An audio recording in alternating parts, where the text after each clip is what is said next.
жалпы есім сипат аяттарында, хадистерінде ахли суннаның ақидасы. Олар есім сипат қалай келді, солай қабылдаймыз дейді. Бұрмаламаймыз, жоққа шығармаймыз, ұқсатпаймыз, қалай деп айтпаймыз дейді. Екінші топ ахлу тауил әлде ахлу тахриф, яғни бұрмалаушылар.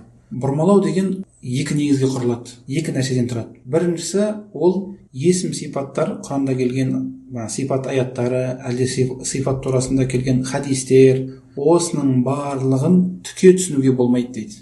Яғни Құранда келді, мысалшы, Аллахтың қолы, жүзі деген сол тіке келіп тұрғандай мағынасында емес дейді.